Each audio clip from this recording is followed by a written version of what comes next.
दाऊद इब्राहिम को आज तक भारत क्यों नहीं पकड़ पाया? ऐसा आदमी जिसका नाम सुनते ही कभी पूरा मुंबई कांप जाता था। एक ऐसा इंसान जिसने भारत के इतिहास का सबसे बड़ा हमला करवाया। और हैरानी की बात यह है कि 30 साल बाद भी वो आजाद है। आखिर क्यों नहीं पकड़ पा रहा भारत अपने सबसे बड़े दुश्मन को? आज हम जानेंगे दाऊद की पूरी कहानी शुरू होती है मुंबई से। साल 1955 एक साधारण परिवार में जन्म हुआ दाऊद इब्राहिम का। उसके पिता पुलिस में थे, लेकिन दाऊद का मन पढ़ाई में नहीं लगता था।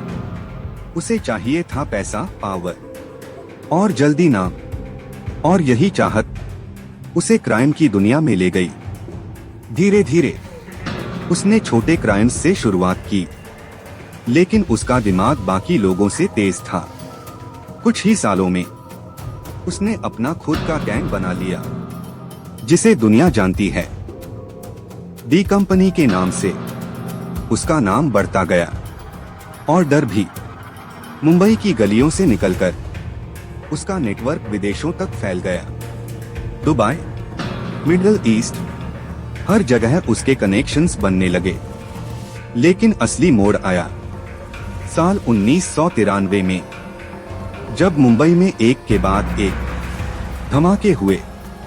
पूरे शहर में दहशत फैल गई, सैकड़ों लोगों की जान चली गई, पूरा देश हिल गया। भारत की एजेंसियों ने दावा किया कि इस हमले के पीछे दाऊद इब्राहिम का हाथ था, और यहीं से वो बन गया भारत का सबसे बड़ा वांटेड क्रिमिनल। इन धमाकों के बाद दाऊद भारत छोड़कर भाग गया, पहले दुबई और फिर रिपोर्ट्स के अनुसार वो चला गया। भारत ने कई बार कहा कि दाऊद पाकिस्तान में छिपा है, लेकिन पाकिस्तान हमेशा इस बात से इनकार करता रहा। अब सबसे बड़ा सवाल, आखिर भारत उसे पकड़ क्यों नहीं पाया? पहली वजह, वो भारत में नहीं है। दूसरी वजह, इंटरनेशनल पॉलिटिक्स।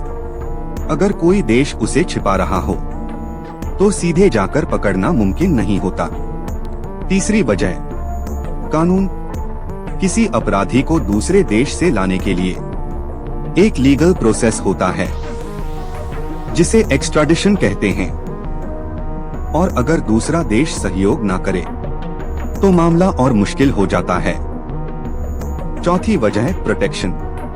रिपोर्ट्स के अनुसार उसे स्ट्रॉन्ग सिक्योरिटी मिलती है, और यही कारण है कि इतने सालों बाद भी वो कानून की पकड़ से दूर है। आज भी दाऊद इब्राहिम का नाम इंडिया की मोस्ट वांटेड लिस्ट में शामिल है। कई रिपोर्ट्स कहती हैं कि वो आज भी जिंदा है, लेकिन सच क्या है ये कोई पक्के तौर पर नहीं जानता। तो ये थी कहानी एक ऐसे इंसान की जो कभी भारत का सबसे बड़ा क्रिमिनल था, और आज भी एक मिस्ट्री बना हुआ है। क्या दाऊद कभी पकड़ा जाएगा, या ये कहानी ऐसे ही खत्म हो जाएगी? आप क्या सोचते हो? कमेंट में जरूर बताना।